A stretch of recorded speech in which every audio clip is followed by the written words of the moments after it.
The Mozarts, Who They Were. Written by Diego Minoia. Translated by Dina Marzullo. Narrated by Nicole Halton. Published by TekTime. The Mozarts, Who They Were. A family on the quest of a European triumph. Travels, music, encounters, and interesting facts.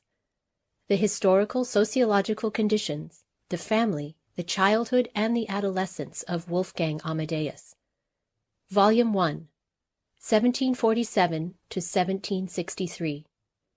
A note to the reader.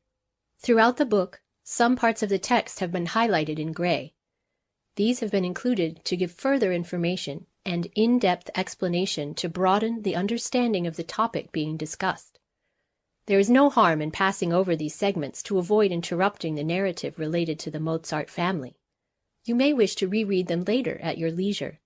I hope you enjoy these brief parentheses as a contribution to each situation that has been described in its historical and social context. Introduction. Why this book? Because it has never been written. For years I had been looking for a book about the Mozart family with these characteristics. Having never found one, as an author of several books, I decided to write it. There are dozens of books published on Mozart. Some are biographies of Amadeus.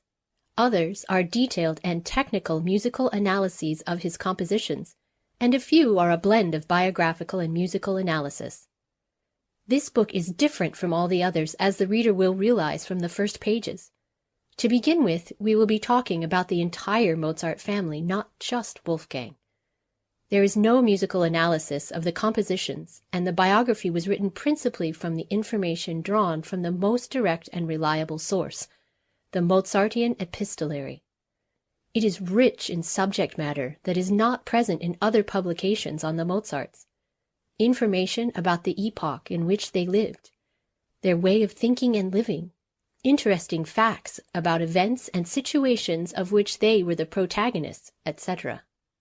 The objective of this labor of love is to offer a new instrument, less specialistic and certainly not musicological, but with a wealth of information extracting acquired facts that will allow us to completely lose ourselves in the way of life of the mid to late 1700s.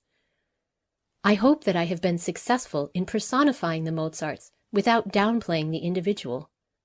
My aim is to display the evidence with the simplicity and clarity of my decades of interest in Amadeus, Leopold, S.R.L.S, and the thousands of characters with whom they came into contact.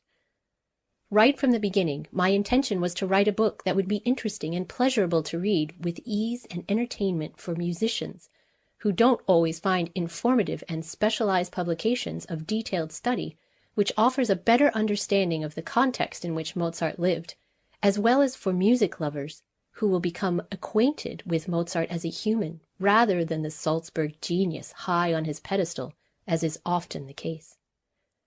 All will be discussed without the long digressions of a critique, but rather with the affinity and affection of which the Mozarts are deserving.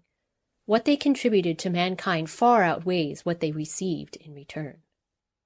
I will tell you what the Mozarts were truly like, how they lived and how they thought during the 18th century, with the addition of interesting facts relative to situations or matters where they are pertinent to the reader related to the Mozarts in Salzburg, while they were on their European tour and during the 3 times they traveled to their beloved Italy.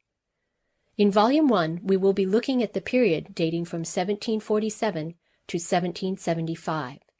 Nearly 30 years that consisted of the formation of the Mozart family, the birth of their children, the early sojourns from Salzburg that served to introduce the child prodigies to society, the grand European tour, the 3 journeys to Italy, and the final attempts in Vienna and Munich by Wolfgang, accompanied by his father.